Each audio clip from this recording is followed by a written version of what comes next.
to kick myself for doing black letters, unfortunately. But putting off essential maintenance can cause small problems to become big ones. Proper pond maintenance of a pond is just as important as the construction, a good construction and good design of the pond. A pond in good repair is a very valuable asset to your property. Oh, I'm sorry. I'm used to talking without the microphone. I'm usually pretty loud, so I'll probably get up on this. There we go. That's even better.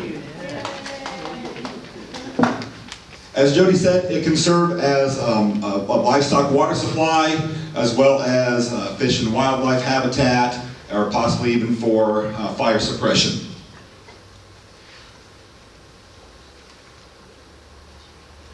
Regular inspection and maintenance are required for ponds in order to maximize a pond's usefulness and value.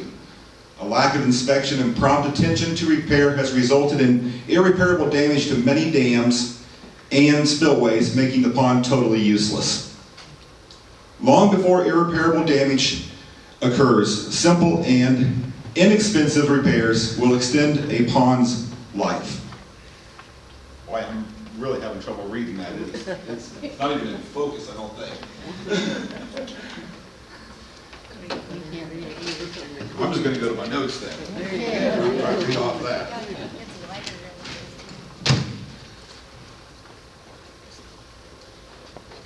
And also these repairs that you do to your pond will give the pond a nice, well-cared look that's also a visual asset to your property. I just got to remember to keep up with my notes. All right. Most stock water ponds have 3 parts. Some have them 2. The main part is the earthen dam that actually holds the water. There's an emergency spillway and a principal spillway, or sometimes called a trickle tube. If one or more of these parts fails to do its job, then the entire pond could be at risk to fail.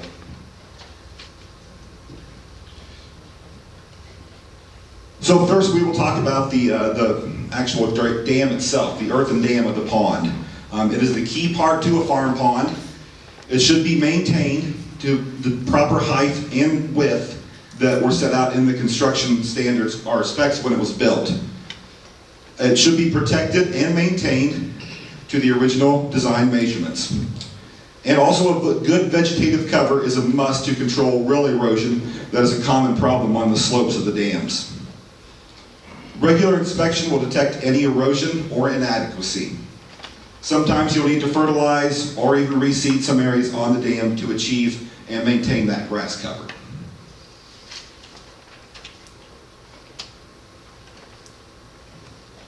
The next part of the pond is a very important part of the pond is called the earthen spillway. Sometimes ponds have 2 spillways, sometimes they have 1, either on one side or both. And the purpose of the spillway is to carry the peak flows around the dam and protecting that dam from overtopping. So when water comes in, it goes up to a certain amount and then it runs off to the side before it overtops over the dam. So the emergency spillway, it's usually 2 feet below the dam. One of the main issues, I've been doing this job now for 5 years, and I've seen go out to a lot of places and look at a lot of farm ponds that people have us come out and look at and say, what can I do? And a lot of the issues that we see is livestock trailing through the emergency spillway.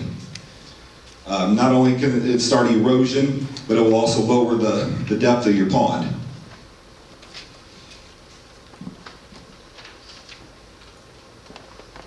What's a good grass to be planting on these? Probably a good grass to plant on the dam would be whatever grass is in that field. If you have a cool season pasture and you put a pond in there, you probably want to plant a cool season grass on your pond dam, like a fescue. If it's in Bermuda, plant it to Bermuda. I would match whatever grass is in your pasture that the pond is in to plant on it. Another issue we see a lot of is pipe issues, and a pipe is basically called the principal spillway. It's also known as an overflow pipe or a trickle tube. It's below the emergency spillway crest, usually by a foot or 2, and it provides an orderly release of water down to the conservation pool level. So basically what happens is the water's going to go through your pipe first, if you have one, and if the pipe can't handle it, then it's going to go out through your emergency spillway. So its function is to protect the emergency spillway during extended wet periods. A canopy inlet is right here on the end of the pipe, and we suggest them to be put on when the pond is built. But you can go back, if you don't have one of these on there, and you do have a pipe in your pond, you can put a canopy inlet on the pond pipe. The canopy inlet allows the pipe to be more efficient. It allows the water to flow through it and takes a lot of the air out. And so it makes your pipe a lot more efficient and, again, protecting your emergency spillway even more by flowing more water through your pipe.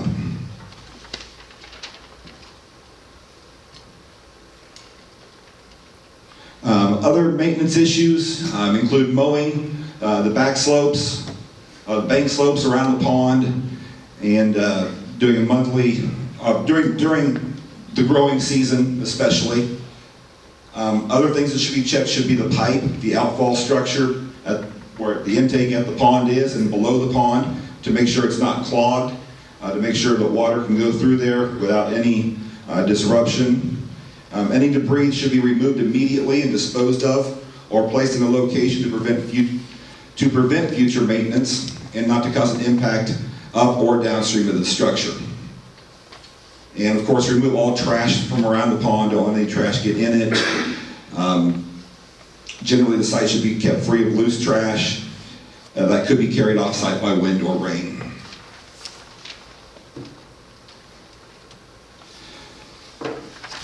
When livestock are allowed access to a pond shoreline, they can trample the banks, decreasing the useful span of the pond, and prevent development of desirable fish communities by mudding and over-enriching the water. Some issues we have with livestock having access to ponds is a water quality issue. I forgot to do my slide. It's a water quality issue. Mainly, we get some shoreline erosion, the sloughing of the banks if the cattle are on them, allows that sediment to fall into the ponds. Mixing of that water, the cows will get in the water and they'll mix it up, and it makes the water a lot more turbid, a lot muddier. Of course, cattle can add nutrients to your pond by doing their business in it. They're not supposed to, but they didn't get the memo. And of course, water quantity, the amount of water. Like I said before, the earth spillway erosion, livestock travel over that could lower that, and if that lowers, then your pool level in your pond won't be as much. And sedimentation, accumulating sediment will also reduce your pond's capacity from the bottom up.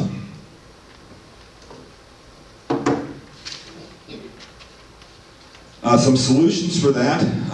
The issues on that previous slide could be prevented by fencing off a pond and allowing the cattle access at only one area. Usually we provide this with a rocked ramp on a 4-to-1 or flatter slope.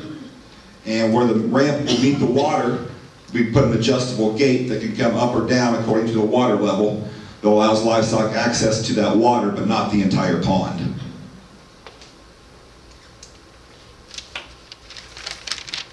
And I have a couple pictures here of some of these limited livestock access ponds. You can see here's a ramp coming down into a pond. There's a fence all the way around it, so the cattle will trail the fence line and find their opening, come down, get their drink, and then head back out.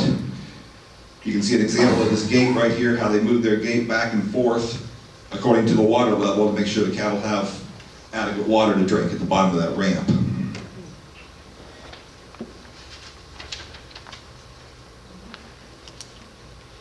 And finally, vegetation issues is a big maintenance issue on ponds. Permanent vegetation should always be planted on the dam or spillway or any other areas disturbed during construction. Trees should never be planted or allowed to grow on a pond dam because their roots can cause a lot of damage. Shade from trees also will encourage cattle to loaf on the dam and stay there and possibly cause more problems like sedimentation, like we talked about earlier.